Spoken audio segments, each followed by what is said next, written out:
Olá, meus amigos, tudo bem com vocês?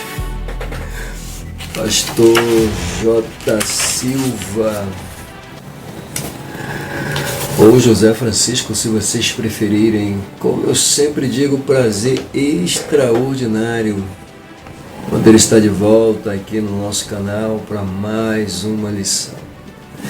Pois é, nós estamos agora iniciando ao mesmo tempo aqui com os nossos amigos, uma live que estamos acompanhando, mas ao mesmo tempo nós estamos aqui trazendo para vocês uma gravação para o nosso canal pessoal, canal Pastor J. Silva. Então vocês que nos acompanham aqui no perfil e automaticamente irão nos acompanhar no nosso canal pessoal, canal Pastor J. Silva no YouTube. Então sejam muito bem-vindos, tanto lá quanto cá. Deus abençoe a vida de vocês.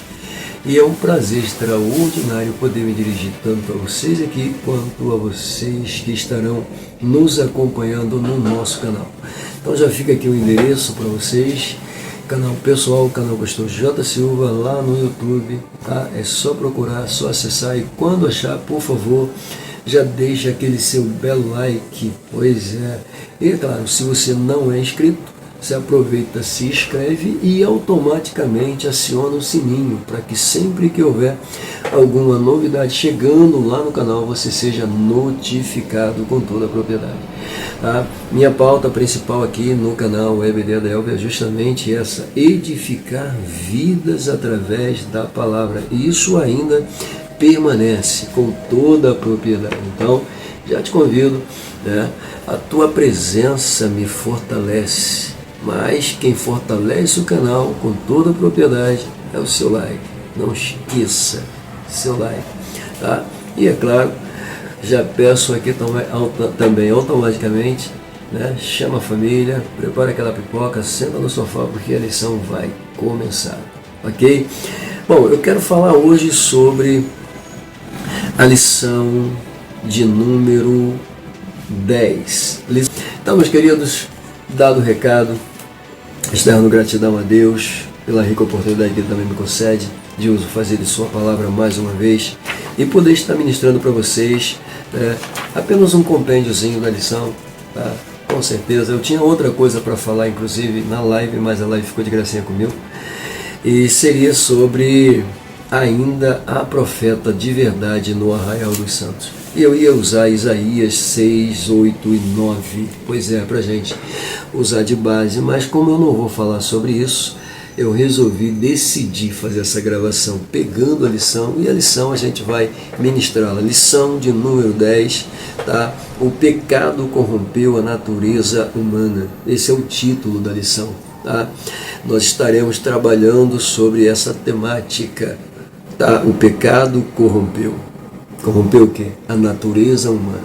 E aonde que a gente vê esse princípio, né, acontecendo literalmente? A gente vê esse princípio acontecendo no livro de Gênesis. Pois é, no seu capítulo de número 2, nós temos ali Deus criando literalmente Adão, o fazendo, né, do pó da terra, formando literalmente através de um boneco feito, e ali soprando em suas narinas um fôlego de vida, dando vida a Adão. Em seguida, vendo que o mesmo estava sozinho, Deus resolveu então criar uma companheira, né, para estar ao seu lado. Perceba, né?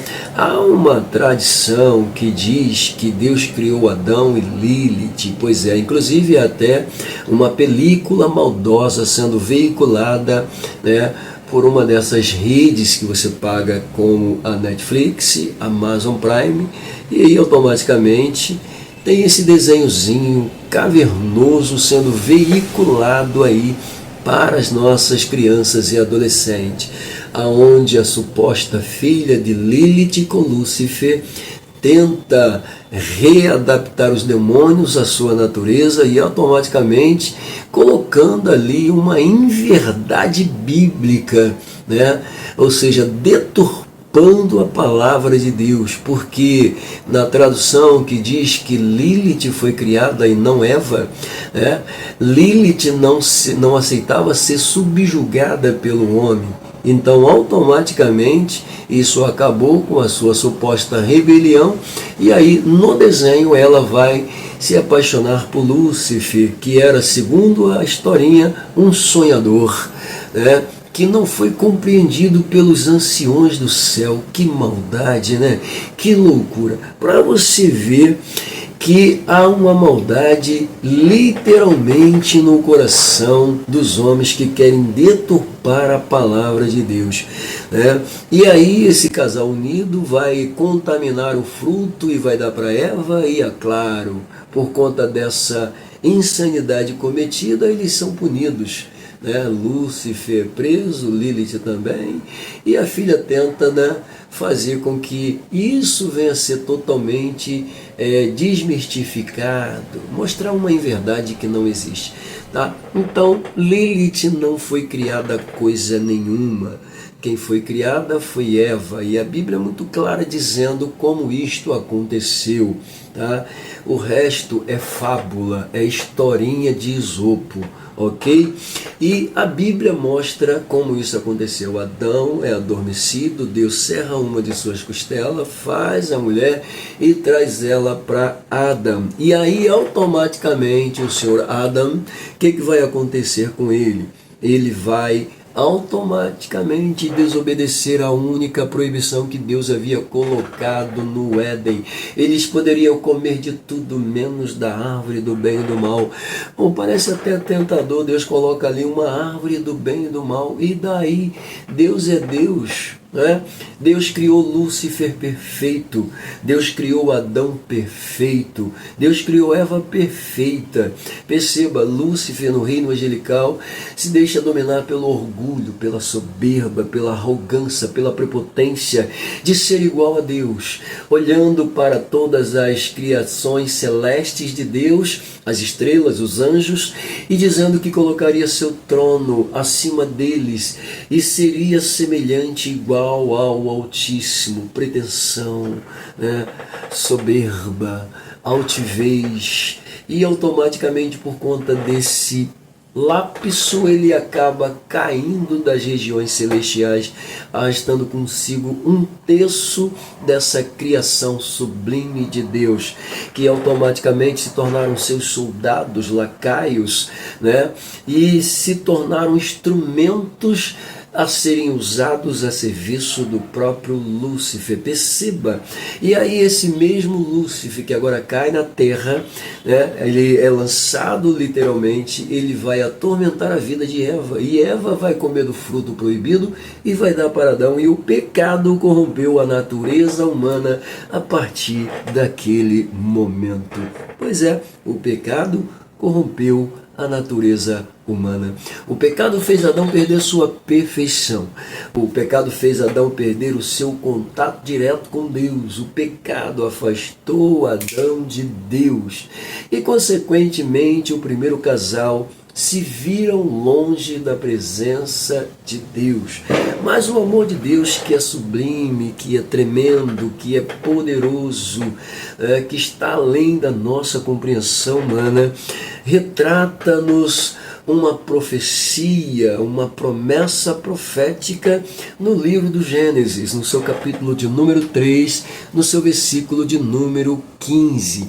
Versículo esse que pontua com toda propriedade essa promessa profética, pois da semente da mulher Deus declara que haveria de nascer um, e esse que nasceria, literalmente, seria mordido pela serpente no calcanhar. Todavia, esse que nasceria, que seria mordido no calcanhar pela serpente, iria pisar a cabeça da serpente, literalmente. E quem é esse que Deus está falando? É o próprio Senhor Jesus, né? E claro, Jesus ele veio para o seio da humanidade, ele viveu todo o seu período, né, até os seus 33 anos de idade, colocando em pauta literalmente nos 3 últimos anos de vida o ministério de Deus em evidência e, é claro, deixando uma igreja fundada na terra. Igreja essa vista como representante legal do próprio Deus. Assim, Com toda a propriedade, a gente olha para dentro da igreja e a própria Bíblia declara isso, que somos vistos como seus embaixadores na terra.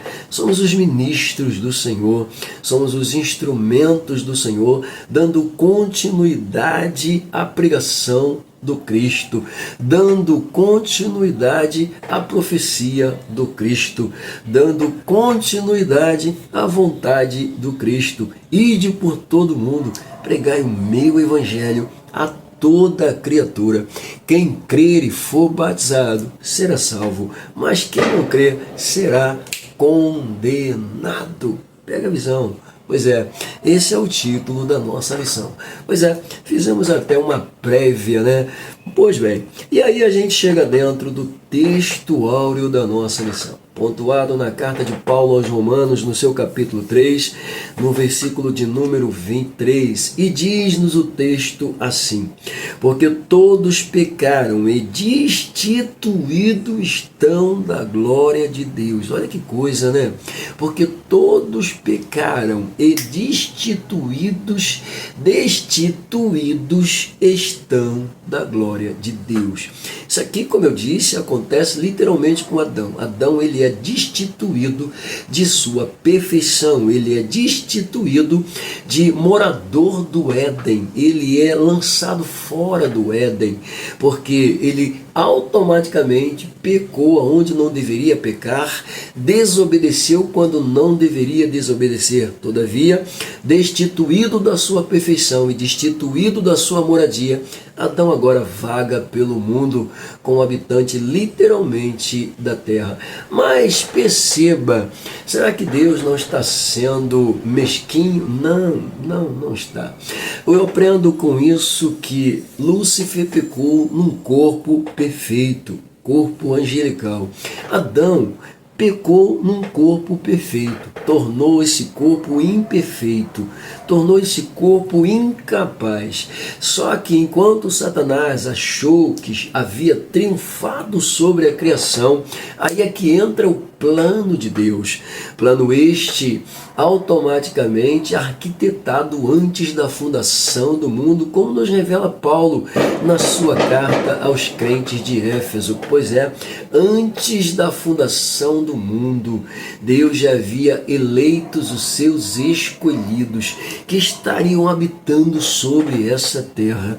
Pois é, então perceba que aonde Satanás pensa que triunfou, que acabou com a hegemonia da humanidade, literalmente Deus vai pegar esse homem agora destituído de perfeição, destituído de glória, destituído de graça, literalmente acoplado à miséria do pecado, e vai colocar sobre ele uma promessa profética, uma promessa de restauração. E esse homem que nesse corpo imperfeito, nesse estado imperfeito, resolvesse acreditar nos céus, pegar sua vida limitada e colocá-las à disposição do Senhor, seria usado como um instrumento de resistência. Isso aqui já me lembra a fala de um grande mestre, Nicodemos. Pois é, eu gosto muito de falar sobre isso.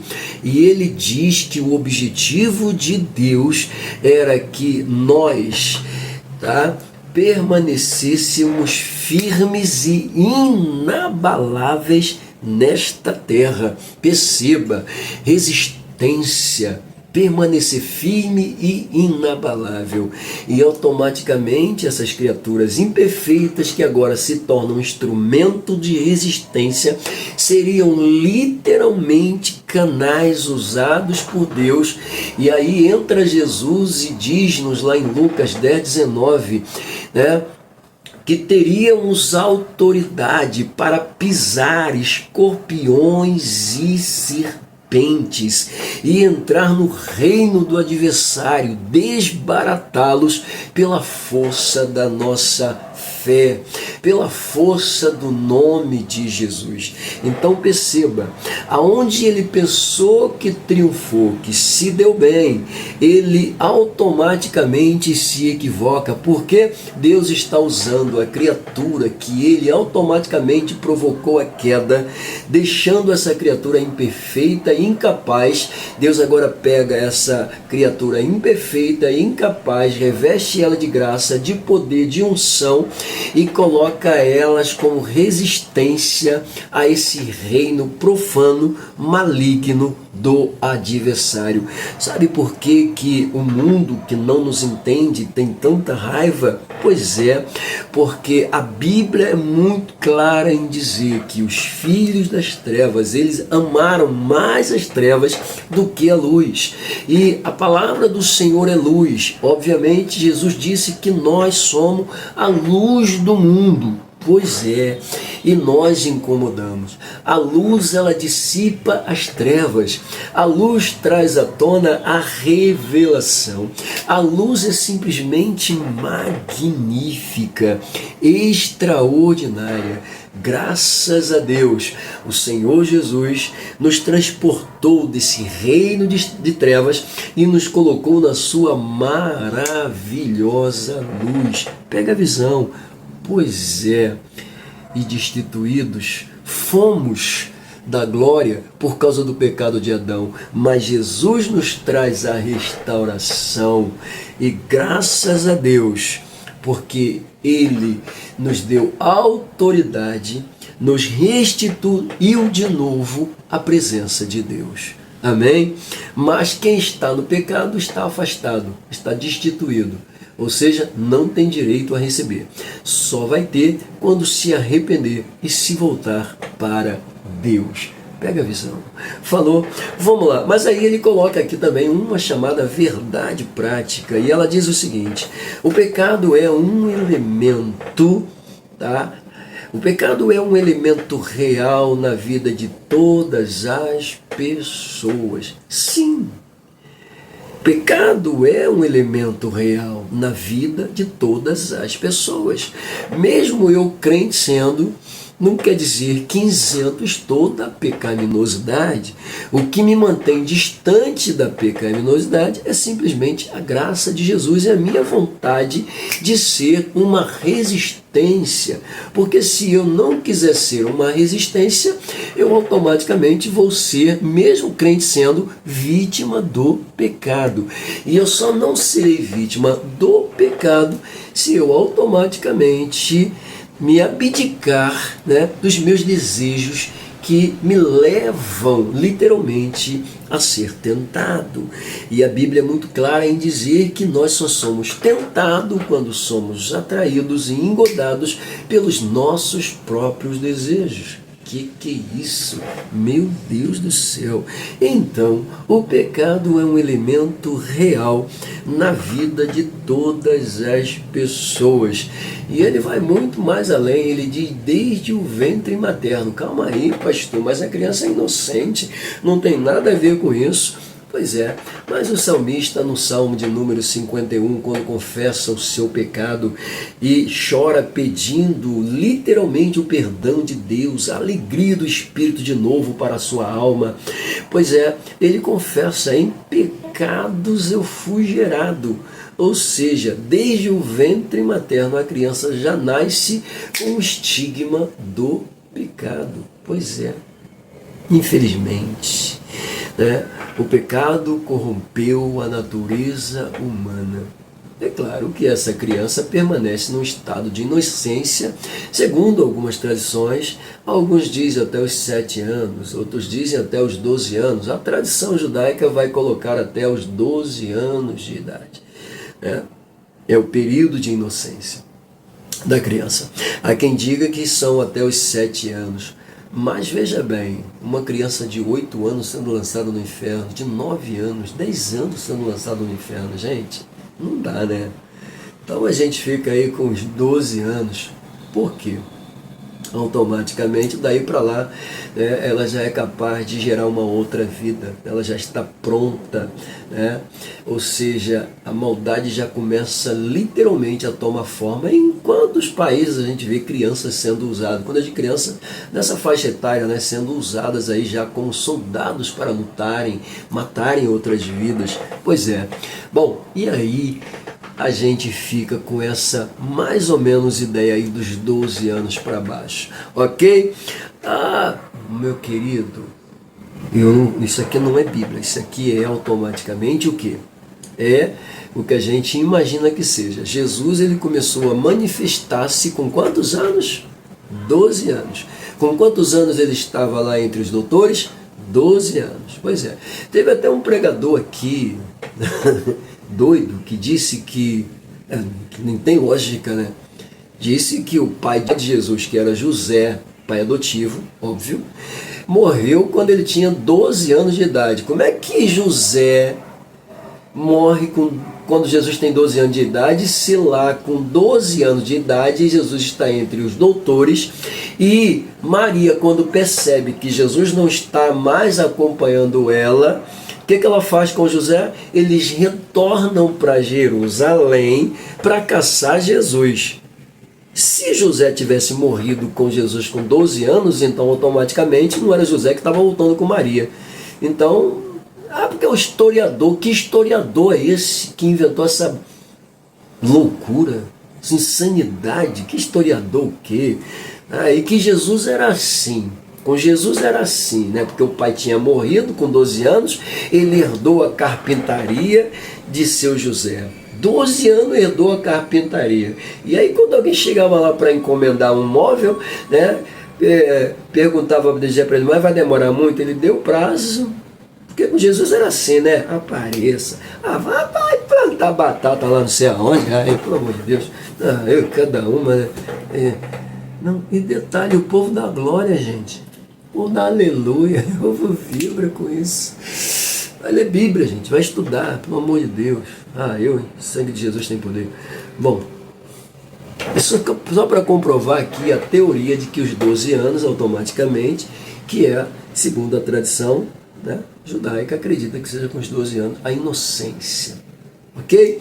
Bom, mas o fato é, mostrando, trazendo para cá a realidade, Jesus ele está automaticamente entre os doutores, e sim, isso aqui a gente não deixa escapulir. O pecado é um elemento real na vida de todas as pessoas, desde o ventre materno.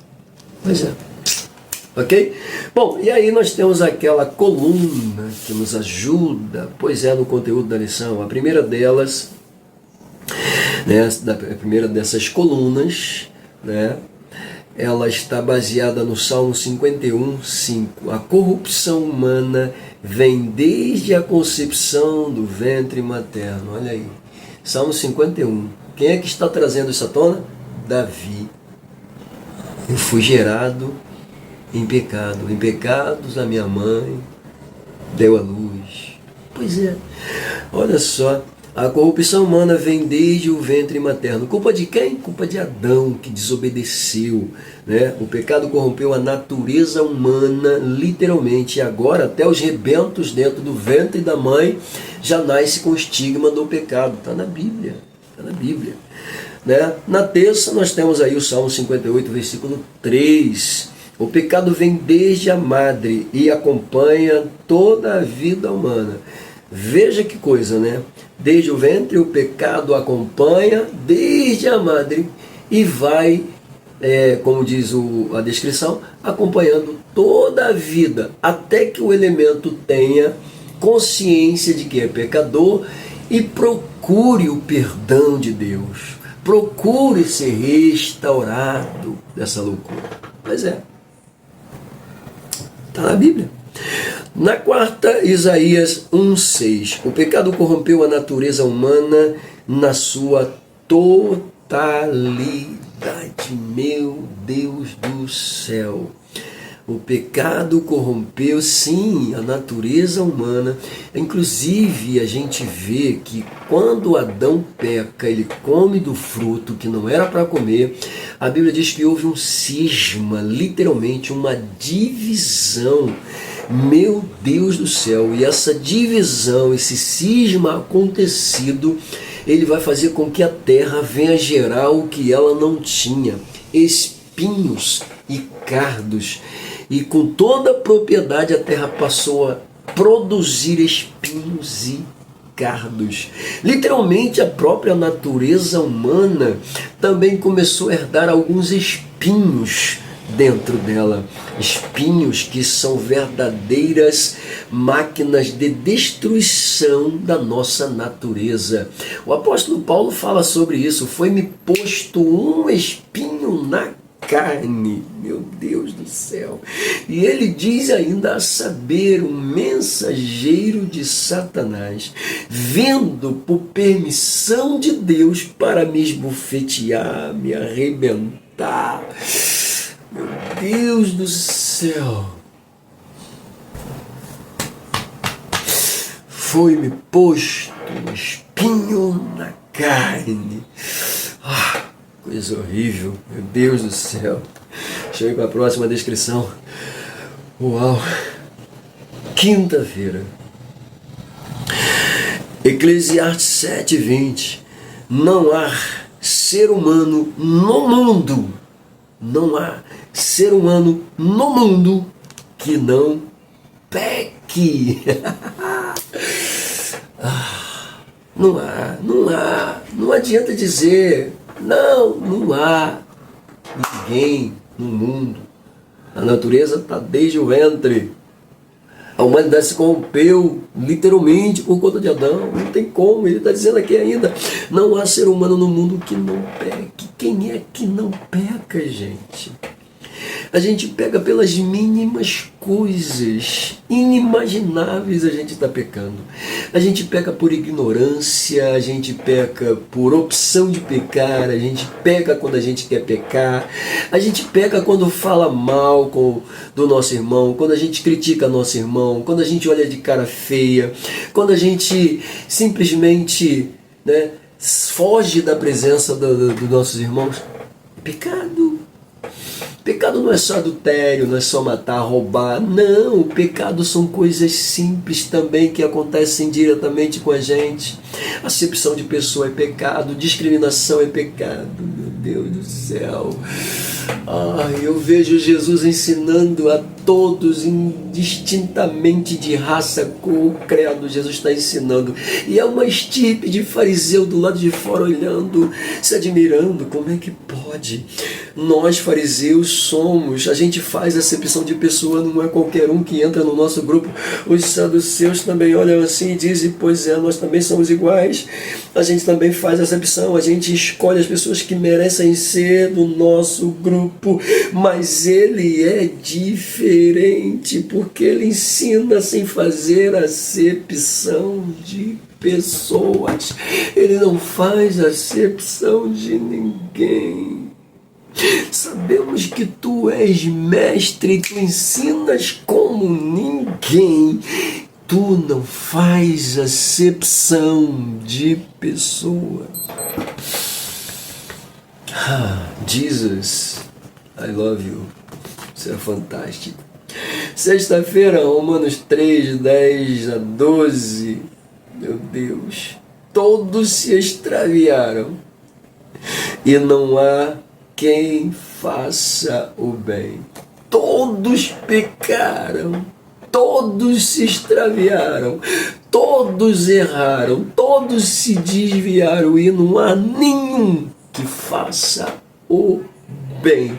É por isso que Jesus muda a hegemonia da igreja. É por isso que Jesus ele muda a sintonia da igreja. É por isso que Jesus é necessário na igreja. Porque quando a nossa natureza quer gritar, Jesus ele aparece para controlar a nossa natureza. De vez em quando o impostor que está aqui dentro quer sair para fora. De vez em quando ele quer dar uma de ladrão da cruz e quer descer para fazer justiça com as suas próprias mãos. Não pode ser, meu Deus do céu.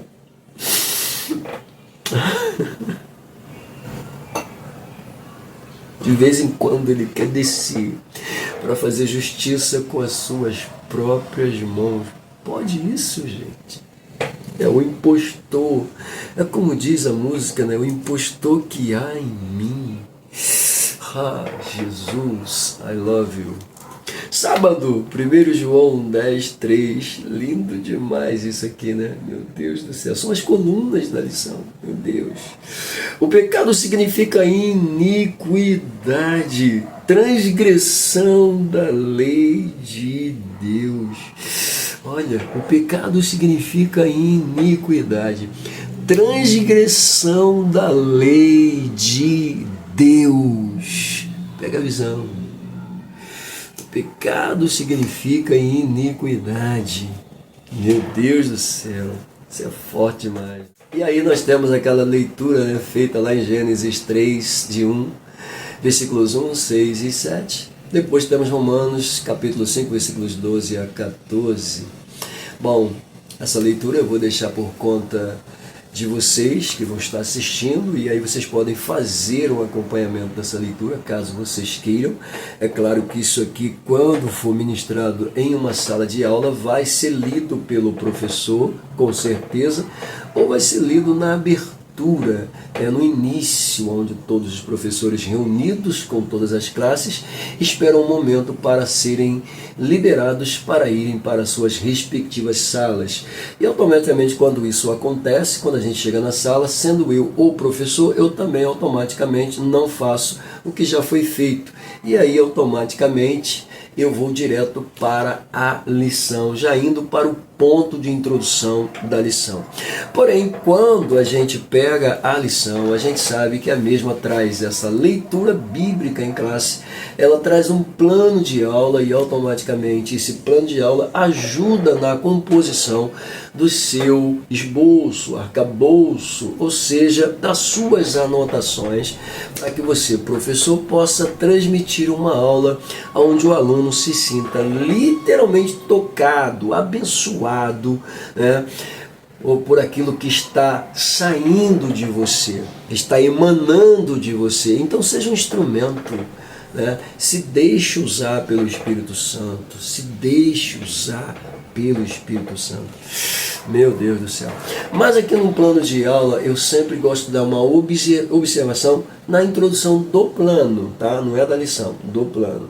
E ele diz aqui que a realidade do pecado é o tema principal dessa lição. Sim. E eu vou mais além. Não é apenas o tema principal dessa lição, não. Não.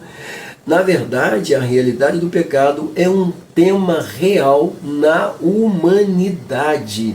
A gente vê isso claramente todos os dias, a todos os instantes. O resultado, inclusive, do pecado, a gente vê nos noticiários constantemente. São vítimas diárias, são assaltos diários, são pessoas morrendo por causa de um celular, são pessoas sendo arrastadas, ou seja, espancadas e mortas simplesmente por causa de besteira, né? Pois é, o celular entrou aqui, né? Porque você trabalha tanto para comprar o seu iPhone, 10 mil reais, pagar não sei de quantas vezes, né? Às vezes deixa de comer uma boa carne, come ovo para pagar o seu iPhone.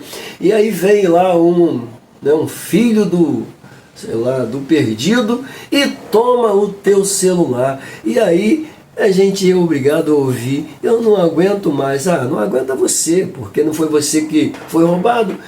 Pelo amor de Deus, deixa quieto, volta para cá. Pois é, né? O sangue de Jesus tem poder, não dá para aturar isso não. Então a realidade do pecado é um tema da lição, tá? É um tema real, não só da lição, como eu disse, mas da própria sociedade, a própria vida humana mostra isso pra gente, tá? O ser humano, ele foi criado à imagem de Deus, eu já disse isso, a gente já viu com toda a propriedade. Ele foi criado de acordo com Gênesis 1:26, a imagem e semelhança de Deus, mas a desobediência destituiu ele dessa perfeição de imagem, e quando a gente entra lá no capítulo de número 4, 5 de Gênesis, a gente encontra agora o ser humano literalmente sem a imagem de Deus e nascendo a própria imagem natural do homem. Pois é, quando Adão e Eva, destituídos do jardim, estão agora habitando fora do mesmo, vão gerar literalmente um filho, e a Bíblia vai nos dizer que esse agora nasce segundo a imagem de Adão. Qual é a imagem de Adão? Caída, imperfeita, distante de Deus. Misericórdia, perdeu a imagem da perfeição. Bom, esse homem que foi criado à imagem e semelhança perdeu literalmente e agora é segundo a sua própria natureza caída, totalmente fracassada, limitado. Pois é, tendo que trabalhar, derramar o suor do seu rosto para poder trazer o pão para dentro de casa. Adão, tu é culpado, mas não tem problema não, é bom trabalhar, né? E o trabalho faz falta. Aliás, afinal de contas, o trabalho dignifica o ser humano. Pois é. Bom, e aí, essa é a primeira ideia da introdução dele. Os objetivos desta lição pontuam explicar a doutrina bíblica do pecado e sua extensão. 2. Mostrar a heresia que nega o advento do pecado. E terceiro, pontuar o perigo dessa heresia para a vida do crente e da igreja. Como assim? Heresia que nega o advento do pecado? Existe alguns malucos que acreditam nisso? Existe. O próprio pecador, ele não acha que está cometendo pecado. Ele acha que está fazendo algo agradável para si. Então esse mesmo pecador que gosta de viver no pecado, ele é o primeiro a ignorar a existência do pecado, porque o que ele faz para ele é natural. É natural. Mas é pecado aos olhos de Deus. Tem coisas dentro da Bíblia, que a Bíblia mostra muito claramente, que o mundo faz e acha que não é pecado, mas a Bíblia mostra que é pecado. Pois é, olhando para dentro desse prisma, existem literalmente alguns adventos heréticos que condenam literalmente a existência e diz não haver pecado nenhum. A gente vai ver, inclusive, isso dentro da lição. Então, largando isso aqui, a gente chega dentro da introdução da lição, tá? E a introdução, o autor começa dizendo que o ser humano foi criado em santidade. Olha que coisa bonita. Ele foi criado em santidade. O que é a santidade mesmo? Santidade ela deriva do hebraico kadosh, né? E automaticamente Kadosh, Kadash, Hakodesh, essas misturas todas aí, acabam definindo para a gente o que é o pecado. E o que é literalmente santidade em relação ao pecado. Porque quando a gente olha para dentro da originalidade da expressão, a gente descobre que santidade tem a ver com vida de separação daquilo que é pecado. Daquilo que destitui você da presença de Deus. Então há um cisma, uma separação.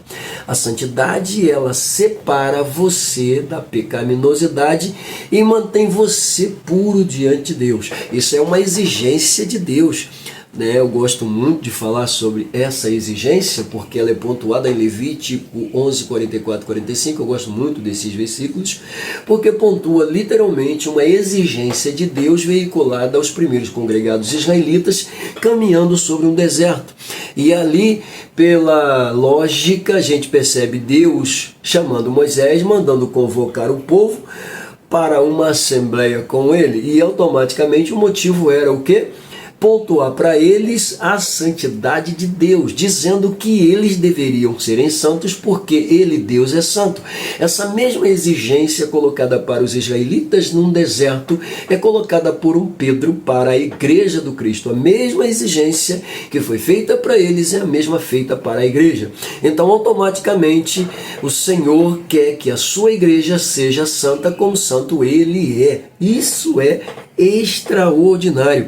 Então o ser humano ele O ser humano criado em santidade. Ele foi criado em santidade, ele foi criado em perfeição, ele foi criado separado do pecado. Meu Deus do céu. Mas a desobediência fez esse homem, ser corrompido pelo pecado, literalmente.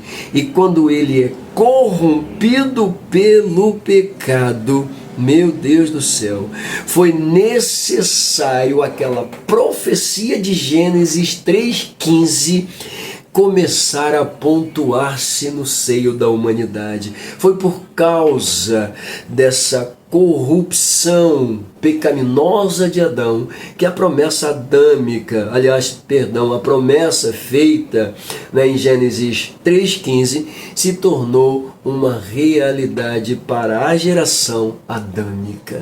Pois é, está escrito aí, meu Deus do céu. O capítulo 3 ele diz aqui que pontua literalmente como o pecado entrou na humanidade. Pois é. E, claro, o Romanos capítulo 5 ele pontua o apóstolo Paulo mostrando essa extensão da corrupção em todos os seres humanos. Sim. Quando a gente começa a ler a carta de Paulo aos Romanos, a gente vê um Paulo preocupado com uma igreja que estava acoplada dentro de Roma.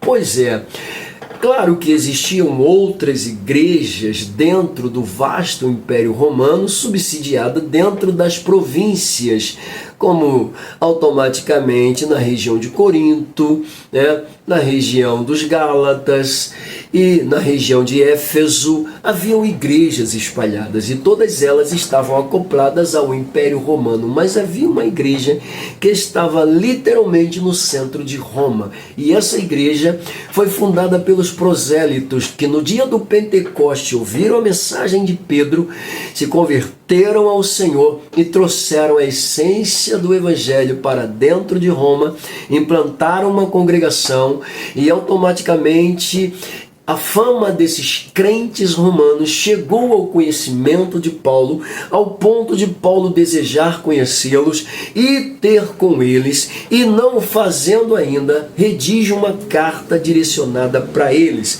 E esse mesmo Paulo, ele conhecia o Império Romano com a palma das suas mãos. Ele sabia da podridão de Roma, da pecaminosidade de Roma. Ele conhecia Roma literalmente. E ele começa escrevendo logo no seu capítulo de número 1 sobre a natureza humana, mostrando literalmente o nível de corrupção que estava na humanidade. E isso chega a ser espantoso. Nos versículos de número 18 ao versículo de número 32, o apóstolo Paulo narra uma questão assustadora sobre o nível da pecaminosidade dos romanos. Meu Deus do céu! Então ele, como ninguém, ele tem autoridade para falar sobre o nível de corrupção que permeava as rotas de Roma, atingindo Corinto, atingindo inclusive algumas igrejas da região da Ásia. O pecado não respeita ninguém. O pecado não respeita teu cargo eclesiástico. O pecado não respeita tua cadeira de oração. O pecado não respeita teu rotulado pastoral, bispal, apostólico. Não respeita. Porque mesmo entre os apóstolos de Jesus, nós observamos com toda a propriedade que ao menos 2 deles cometeram gravíssimas. Pois é, Pedro, que automaticamente, assentado entre os demais, vai se deixar ser usado pelo inimigo para dizer que Jesus não precisava passar pela cruz e muito menos ser crucificado. Todavia Jesus o repreende, esse mesmo Pedro. Quando Jesus é preso no jardim, ele arranca a sua espada e fere um soldado arrancando a sua orelha. Pois é, Jesus pega a orelha do soldado e coloca no lugar, dizendo para Pedro não fazer aquilo. Pois é, Jesus é preso e os discípulos eles se dispersam, eles fogem, eles estão com medo. Só que o medo de Pedro, ele é mais espantoso, porque quando Pedro entra no meio da multidão, olham para ele e dizem: você é um deles, porque você se parece com eles. Pedro automaticamente já lança a primeira negação, dizendo que não os conhece, que nunca esteve com ele, mais ou menos assim, para você ter uma ideia: nem sei de quem vocês estão falando.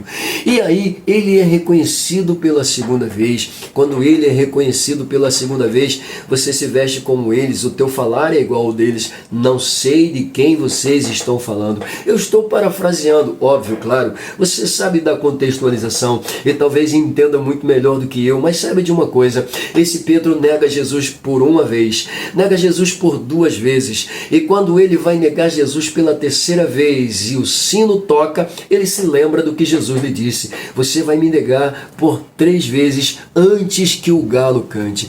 E Pedro negou Jesus 3 vezes, e o sino tocou, o galo cantou, sua consciência gritou pelo pecado que havia cometido. Pois é, meu Deus do céu, oh Jesus, isso aqui é simplesmente extraordinário.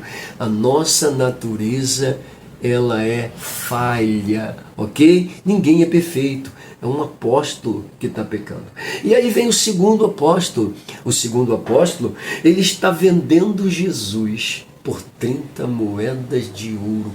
Ou seja, ninguém está isento de pecar, não. O que nos ajuda a permanecer intacto é uma vida de oração, é uma vida de leitura, é uma vida de busca. Porque se eu não busco, porque se eu não oro, porque se eu não falo com Deus, eu me torno vítima da minha natureza. Minha natureza me trai, minha natureza me engana. Pois é, a Bíblia é muito clara ao dizer que enganoso é o coração do homem. Coração enganoso, natureza enganosa, falha, fraca, vil, fracassada. Precisa de Jesus, precisa do Espírito Santo, precisa da Bíblia, precisa de oração, precisa de graça, precisa de Deus. É simples, pega a visão. Preciso mais ficar na introdução. Tá? Tópico de número 1 desta lição. Perceba, traz pra gente a doutrina bíblica do pecado e sua extensão. Aqui a gente vai ver o autor falando sobre a extensão do pecado, com toda a propriedade. A gente vai ver ele falando, tá, sobre... No ponto 2, foram abertos os olhos e ambos. Isso aqui é quando Adão e Eva comem e automaticamente eles percebem que estavam nus. Os olhos se abriram, e a inocência, a pureza foi para o barro, foi para o beleléu, porque agora eles conseguem ver a natureza um do outro literalmente, meu Deus do céu. E no ponto 3 ele pontua a consequência dessa queda no Éden. Eu já até falei, mas a gente volta para falar. A extensão do pecado é o ponto de número 4. Mas vamos começar por aqui. O autor do pecado. Bom, Gênesis capítulo 3, versículo de número 1 e 2. Adão podia comer livremente de toda a árvore do jardim. Foi essa a ordem de Deus. De todas vocês podem comer à vontade, tá? Todavia foram advertidos para não comer da árvore da ciência do bem e do mal, tá? A ordem era clara: dela não comerás, porque no dia em que isto acontecer, olha só, gente, certamente morrerás. Gênesis 2,17, olha só. E Eva se deixou enganar, e Adão se deixou levar ou seja, ignorando a advertência, a ordem de não comer. A ordem de não comer traz uma advertência, porque no dia em que dela comerdes, certamente morrereis. Obviamente era para Adão pensar, bom, Deus proibiu, e Deus automaticamente disse que no dia em que eu comer dela, eu vou morrer. Opa, calma aí, isso já era para Adão pensar, mas ele não pensou, ele comeu literalmente do fruto que não era para comer. Se era uma maçã, eu não sei. Se era aquela fruta azul que aparece na série, eu também não sei. Que fruta era, eu não faço a menor ideia. Todavia, colocam a maçã porque é a fruta bonita, né? E quando você parte a maçã, pois é, não preciso nem dizer. Tem, né? Que fruta era, eu não faço a menor ideia. Só sei que era uma fruta. Tá bom? Resolveram botar a maçã, e a maçã entra em tudo quanto é canto, né? Entra para dizer que era o fruto que Eva e Adão comeram, entra para aquela menina que come e fica dormindo, a chamada bela adormecida. A maçã entra em tudo quanto é canto, né? Misericórdia. Até serve para fazer um monte de coisa aí para aquele pessoal lá do outro lado. Pois é, maçã assim, maçã assado, maçã para isso, maçã aquilo. Maçã se tornou uma fruta mística, né? Pois é. Bom, voltando para cá. Bom, e aí o que acontece? A Bíblia nos conta que o autor do pecado, a serpente... Opa, calma aí, o autor do pecado é a serpente? Ué, quem induziu Eva a pecar? Não foi quem? A serpente? Pois é. Lembrando que essa serpente automaticamente está sendo um canal de influência do próprio Satanás. E ele está usando esta serpente, obviamente, para enganar quem? Eva. Pois é. A gente até costuma dizer que ali aconteceu a primeira sessão espírita, né? Pois é. Voltando para cá, nos conta que o autor do pecado, a serpente, enganou Eva, e ele vai dizer, é o próprio diabo e Satanás, a antiga serpente, vista em Apocalipse 12:9. Pois é, meu Deus do céu, a antiga serpente, o maioral dos demônios, era originalmente aquele querubim ungido. Meu Deus do céu, conforme a gente lê lá no livro de Ezequiel, no seu capítulo 28, versículos 12 e 15, ele era o querubim ungido, ele era perfeito em sabedoria e em formosura. Olha só como é que o cara era, né? Aí entra alguns pregadores, né? Só Jesus na causa. Os caras, a gente viaja, pregador gosta de viajar, né? Mas tem uns que viajam mais, né? Eles, irmão, se perguntassem para Deus, né? Mostra-nos algo de belo, mais bonito que o Senhor criou. Deus diria, olha para Lúcifer. Não viaja não, meu irmão. Aterriça, pelo amor de Deus. Oh, que isso. Viaja demais, hein? Vamos lá. Bom, mas a Bíblia diz que ele era perfeito em sabedoria e em formosura, né? O cara era inteligente, não era qualquer um, né?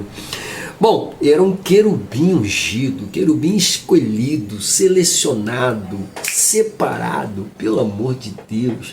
Olha a posição do cara. Quando a gente estuda a angelologia, automaticamente alguns chegam até a pontuar que ele era também um arcanjo. Só que a classificação mostra aqui querubim. E os querubins, eles estão numa posição estrondosa diante da hierarquia angelical. Eles pontuam literalmente quase a nível dos arcanjos, eles estão lá naquele mesmo nível, eram guardas literalmente, protetores. A gente vê isso com muita clareza, né? Pois bem, então aqui nós temos a classificação desse elemento no reino angelical. Mas aí lá no livro de Isaías, no seu capítulo 14, versículos 12 a 15, é onde a gente já pontuou, inclusive na nossa prévia introdutória, falando que ele, colocou no seu coração ser igual a Deus, e automaticamente isso aqui o levou a rebeliar-se literalmente contra Deus e por isso foi expulso do céu, né? Ele foi expulso do céu por causa da sua rebeldia.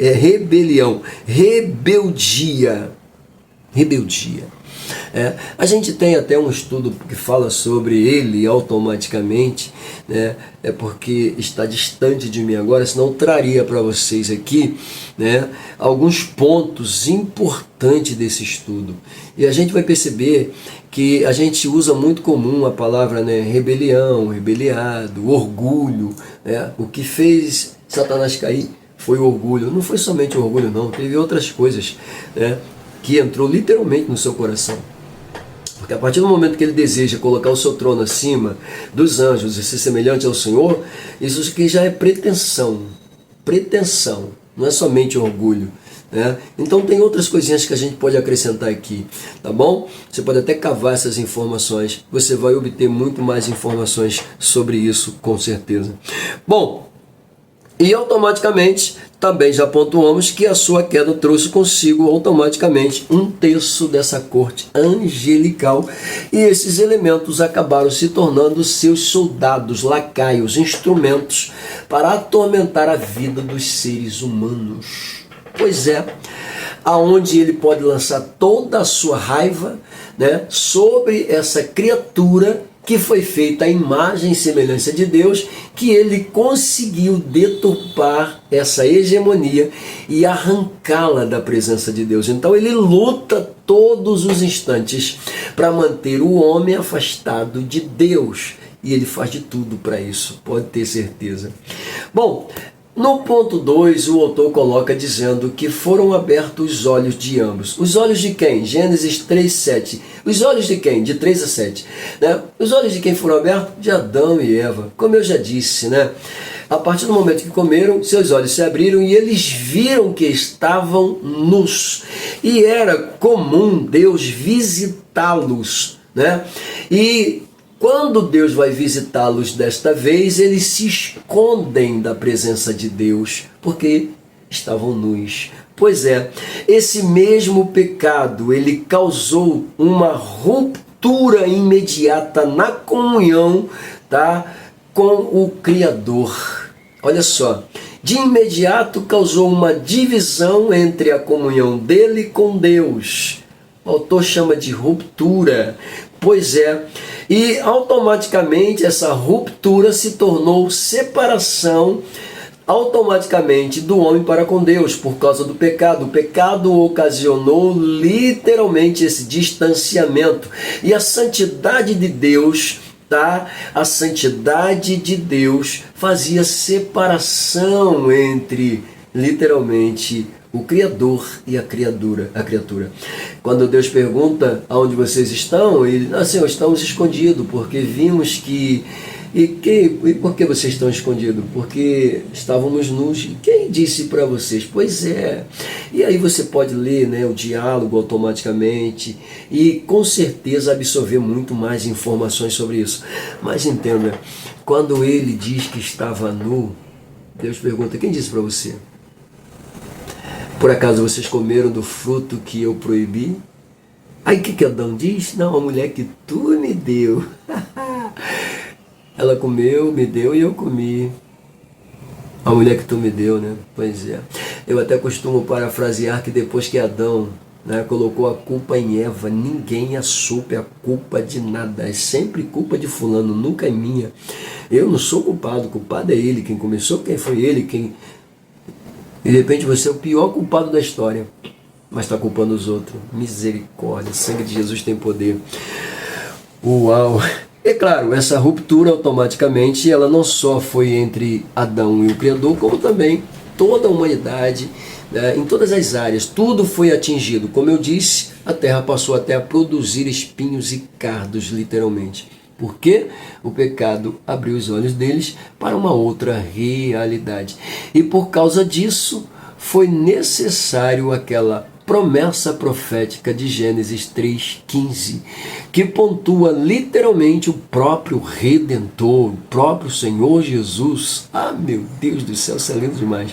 No 3, a consequência da queda no Éden. O que aconteceu com o Éden. Pois é, Adão automaticamente, após cometer esse ato, ele foi expulso imediatamente do Éden, e na entrada do jardim Deus colocou uma espada flamejante, pois é, um querubim para guardar o Éden, para que o homem não pudesse voltar. Olha a consequência, né? A consequência tira o homem da presença de Deus, tira o homem do seu habitat, que era local de encontro com Deus, literalmente faz o homem caminhar pelo vale desértico da terra. Pois é, tendo que aprender e a conviver com seus próprios esforços. Imagina a decepção de Adão. Pois é, deve ser assustadora, né? Mas agora ele tem que conviver com a consequência. E a consequência, ela é muito séria. Certa feita, o Senhor, perguntou para Davi o que ele deveria fazer. Ele poderia escolher ou cair nas mãos de Deus ou cair na mão dos seus inimigos. Davi para e pensa, bom, se eu cair na mão dos meus inimigos, certamente eu vou sofrer, né? E quem sabe posso até morrer. Isso aqui sou eu parafraseando. Mas se eu cair na mão de Deus, Ele é misericordioso, possa ser que Ele tenha misericórdia de mim, parafraseando ainda, e automaticamente ele prefere cair na mão de Deus. Por que ele escolheu cair na mão de Deus? E aí automaticamente Deus vai dizer para ele que por causa do seu pecado, a espada não sairia. A consequência ficou, a consequência fica. Misericórdia. Muito sério. Vamos lá. Ponto 4. Extensão do pecado. Bom, o pecado ele se estendeu automaticamente a todas as pessoas, né? Todas as pessoas em sua totalidade foram corrompidos. O título da lição é muito claro, né? O pecado corrompeu a natureza humana. Esse título aqui já é praticamente todo o assunto dessa pauta apresentada pelo autor. Mas a gente pode até acrescentar aqui, né? As pessoas foram corrompidas em sua totalidade, literalmente. Quando eu digo em toda totalidade, me apoiando no contexto da lição, ele vai dizer corpo, alma e espírito foram atingidos. Por que corpo, alma e espírito foram atingidos? O espírito do homem agora é dado como adormecido, parece morto, não morreu, mas está adormecido, porque a natureza carnal predomina, né? Os anseios e desejos carnais agora dominam o ser humano, fazendo com que ele seja mantido longe da espiritualidade. Por que as pessoas são pobres espiritualmente no mundo? Porque elas estão amortecidas em seus espíritos e a sua carnalidade predominam sobre essas pessoas. E o predomínio da carnalidade é espantoso, é assustador, é pavoroso. Pois é, o domínio da carnalidade é espantoso. E aí, claro, a alma que rege o centro das emoções, da tua psique, o que acontece com ela? Ela vai de acordo com quem está prevalecendo. Só que quando a carne prevalece, as emoções vão com ela, né, e a tua alma vai juntamente na vibe da carnalidade, chega a um ponto que a alma grita dentro de você, porque a carnalidade já não consegue sanar a sede da tua alma.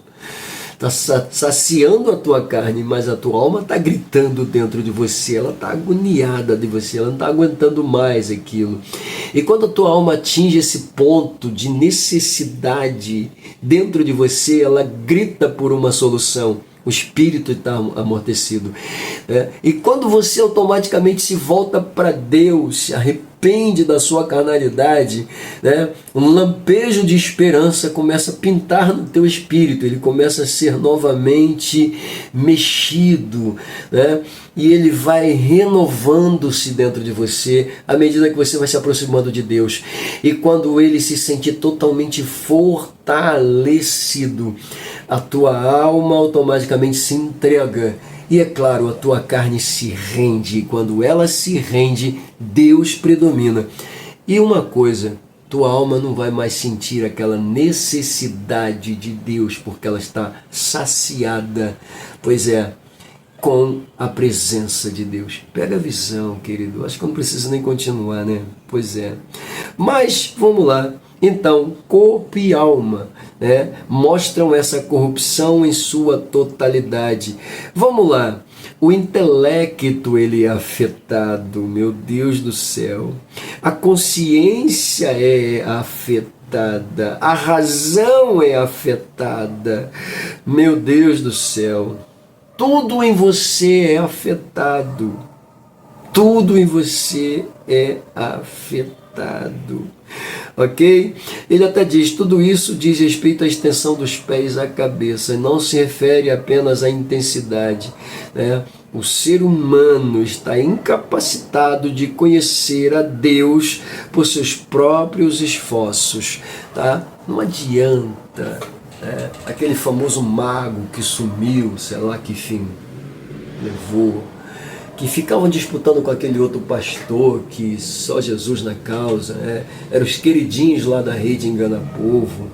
E esse mago, ele chegou a dizer, não convém dizer o nome, não quero saber o nome dele, parece, esse mago, ele chegou a dizer que todos os caminhos levam a Deus. Eu sei que ele tinha uma essência espiritual tão pavorosa que certa feita ele disse que entrando dentro das suas casas as coisas começaram a cair, porque ele diz que a energia, a essência que ele carregava era muito grande, as coisas caíam, voavam, né, pelo seu nível, né, de espiritualidade demoníaca, era extensa. Sangue de Jesus. E ele diz, não, todos os caminhos levam a Deus. Que história é essa? Né? Todos os caminhos. E isso é um pensamento filosófico. Muita gente diz isso, né? Muita gente. Todos os caminhos levam a Deus, querido. Não está errado, não. Está certo? Leva mesmo. Leva sim. Que é isso, pastor?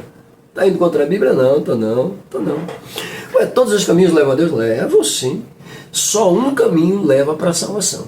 Ele é apertado, ele é estreito, tem dificuldade, tem prova, tem luta, tem dificuldade, é o caminho. Né? Na nossa visão racional ele não é perfeito, mas na visão de Deus ele é perfeito para a nossa natureza. Justamente porque ele é apertado. Meu Deus do céu! E o momento em que a gente tem que negar a nossa natureza, meu Deus do céu, para poder caminhar nele. E caminhar nele significa obedecer à vontade de Deus, fazer a vontade de Deus, ser dirigido por Deus, conduzido por Deus, levado por Deus.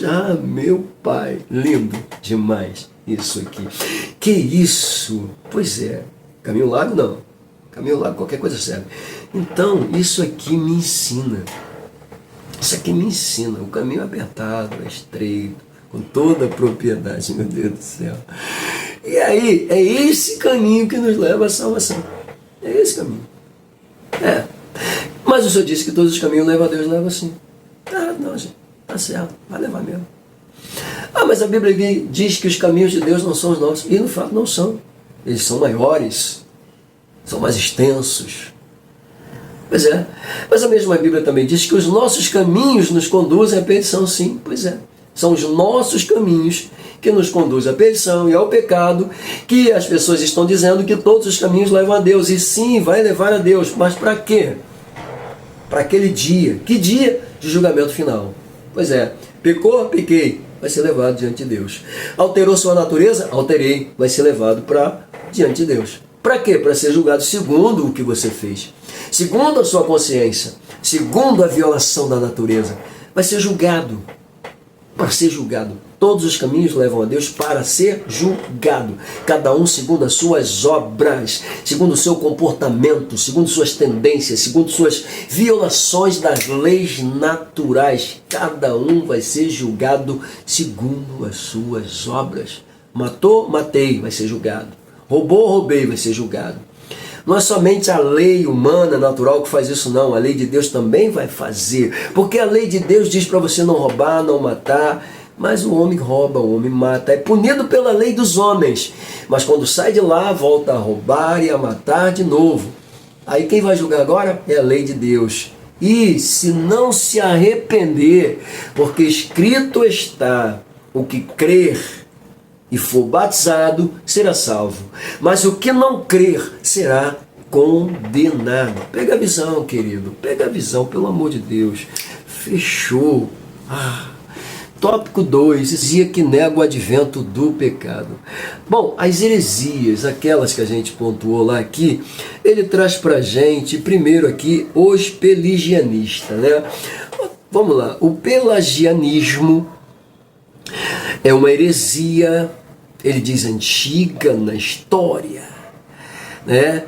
No tocante à igreja, a pecaminosidade do gênero humano, tá? Aí ele diz aqui, o nome vem de Pelágio, monge erudito britânico, no ano 360 a 420, tá?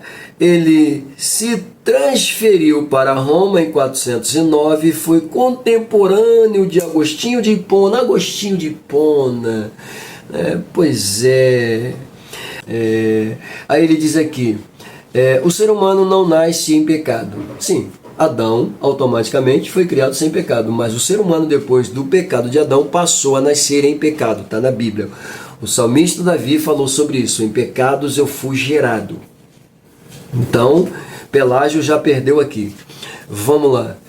Então ele diz, o ser humano não nasce em pecado. Errado, a Bíblia diz que nasce em pecado. Ok? Bom, ele diz aqui, a transgressão de Adão não afeta diretamente os outros. Afetou toda a humanidade. Tá? Afetou toda a humanidade. Ninguém é perfeito. Por causa de Adão, perdemos a perfeição. Tá? Outro ponto negativo para Pelágio. Tá? Vamos lá.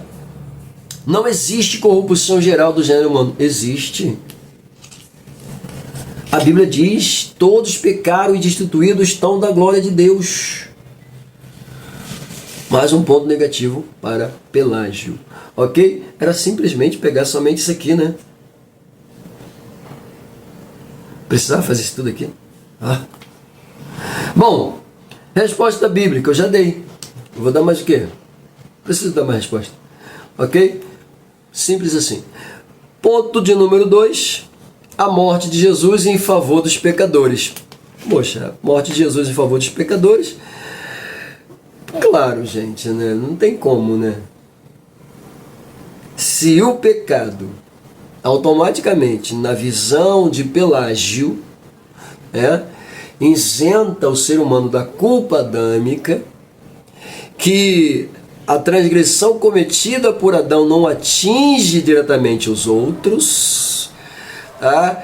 E que a corrupção não é geral, então não havia necessidade de Jesus se sacrificar. Quando, na verdade, a gente vê que o pecado de Adão causou um cisma, uma divisão, literalmente. Então, o pecado de Adão atingiu, literalmente, toda a humanidade. Tá? Não só atingiu, como corrompeu o gênero humano. Tá? Não só corrompeu o gênero humano, como automaticamente colocou toda a humanidade debaixo da mesma condenação. E aí é necessário que a promessa de Gênesis 3,15 ganhe evidência. E quem é que vai dar evidência à promessa de Gênesis 3,15?